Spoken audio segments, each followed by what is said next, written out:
हूँ राजीव। स्वागत है आपको और एक नए हॉरर स्टोरी पे।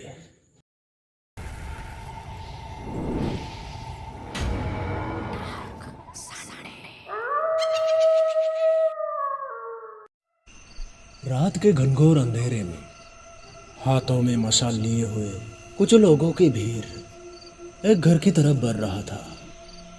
आधी रात का समय था। वो लोग जंगल के बीच से होते हुए एक अनोखी चाल में आगे बढ़ रहे थे।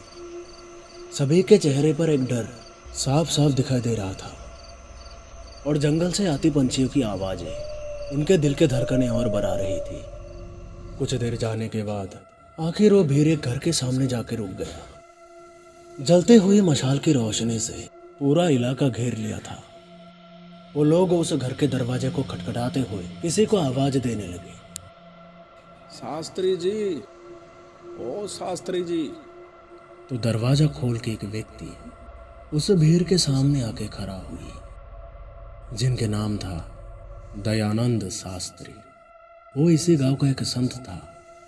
घर के सामने इस भीड़ को देख उन्होंने करारी आवाज में गांव वालों से पूछने लगा, हाँ, समस्या क्या है? इतने रात को सब लोग यहाँ? तो उनमें से एक व्यक्ति बोलने लगी, शास्त्री जी, मंजुलिका जाग गई। क्या? मंजुलिका जाग गई? ये कैसे संभव है? यानी 25 साल बाद फिर से इस दरवाजे ने दस्तक दी है। इसके पीछे कोई साधारण आत्मा नहीं है, बदले की आग में जल रही मंजुलिका है।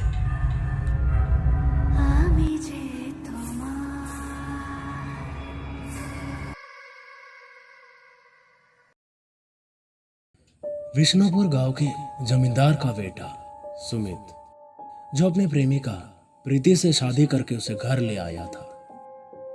गले में बरमालाएं और शादी की झोरे में वो दोनों दरवाजे पर तो खड़े थे, पर घर के अंदर जाने की हिम्मत किसी में नहीं थी, क्योंकि सामने जमींदार साहब पूरी क्रोधित रूप से खड़े थे और सुमित की तरफ देख बोलने लगा, तेरी इतनी हिम्मत कैसे हुई जो इस 2 कोरी की धोबी की बेटी को तू यहाँ ले आया?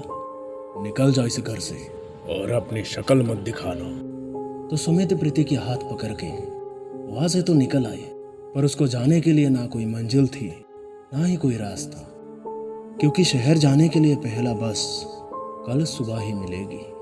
वो दोनों ही काफी चिंतित में पड़ गए थे कि तभी प्रीति बोलने लगी, सुमित, क्यों ना हम और एक बार पिताजी से बात करके देखें, शायद वो मान जाए।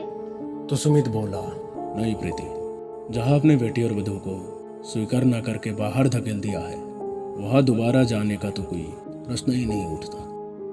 और तभी उसे गांव के किनारे खड़ी राजा देवेंद्र प्रताप की हवेली पे नजर गई और प्रीति को बोलने लगा, प्रीति, आज के रात हमें यहाँ ही ठहरना पड़ेगा और कल सुबह होते ही पहले बस से हम मुंबई चले जाएंगे, जहाँ सिर्फ तुम और मैं एक नए जीवन का शुरुआत करेंगे। तो प्रीति बोली, लेकिन सुमित, इस हवेली में तो कोई नहीं जाता, तुम्हें पता है ना। जो कोई भी आज तक अंदर कदम रखा है वो जिंदा वापस नहीं लौटा।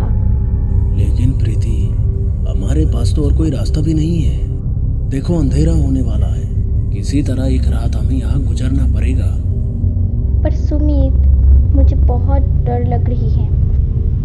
एक तरफ शाम के सूरज ढल के अंधेरा हो चुका था और ऊपर से आसमान में बादल गरज रहे थे। देखते देखते जोरों की बारिश शुरू हो गई। तो सुमित बोला, ये देखो, अब बारिश भी आ गई। यहाँ अंदर जाने के अलावा और कोई रास्ता नहीं है। ना चाहते हुए भी वो दोनों हवेली की जंग लगे दरवाजे को तोड़ अंदर की ओर गया। अंदर इतना अंधेरा कि कुछ नहीं दिख रहा था। तो सुमित अपनी मोबाइल का फ्लैश लाइट जला के प्रीति को साथ ले हवेली के ऊपर माले में जाने लगा। प्रीति के मन में एक डर तो थी, पर सुमित उसके साथ होते हुए वो उस डर को किनारा कर दिया था। जब वो लोग ऊपर पहुंचा तो उन्हें एक कमरा नजर आई जिसको खोलते ही चमगादड़ की एक झुंड उनको छूते हुए बाहर निकल गई। जब वो लोग उस कमरे में नजर डाला तो देखा वहाँ एक बिस्तर लगी है और कमरे की दीवार पर मकड़ियों के जाले बने हुए थे। तभी सुमित एक कैंडल जलाया और पूरा कमरा रोशनी हो गई और इस तरफ बारिश और भी तेज होता जा रहा था। बिजली की करकराहट में वो हवेली और भी डरावने लग रही थी। उनके आंखों में नींद तो नहीं थी, लेकिन हाँ एक थकान थी, जिस कारण प्रीति अपने सिर को मोहित के कंधे पर रख के आराम कर रहा था। काफी समय बीतने के बाद उस हवेली के एक कोने से किसी की गाने की आवाज उनके कानों में आने लगी।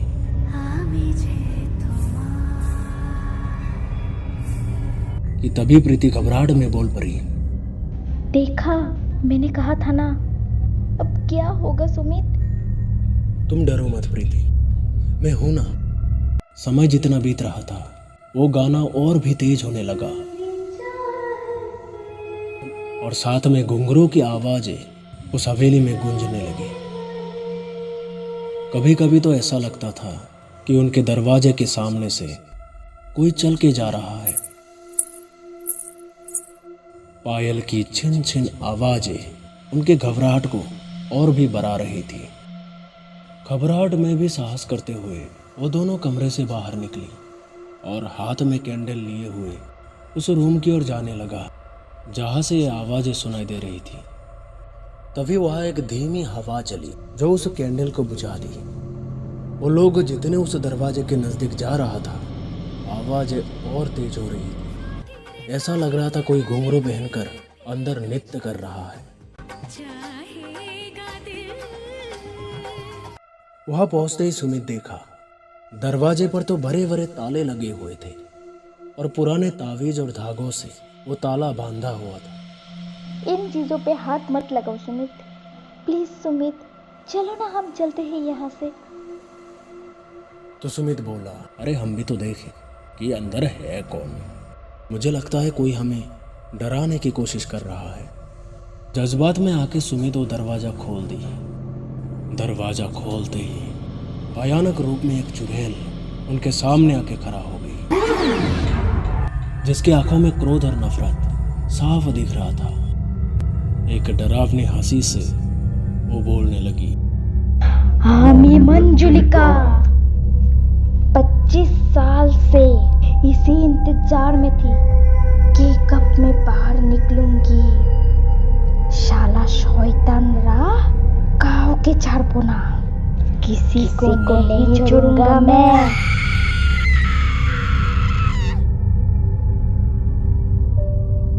रुकिए दोस्तों, अभी तो कहानी शुरू हुई है।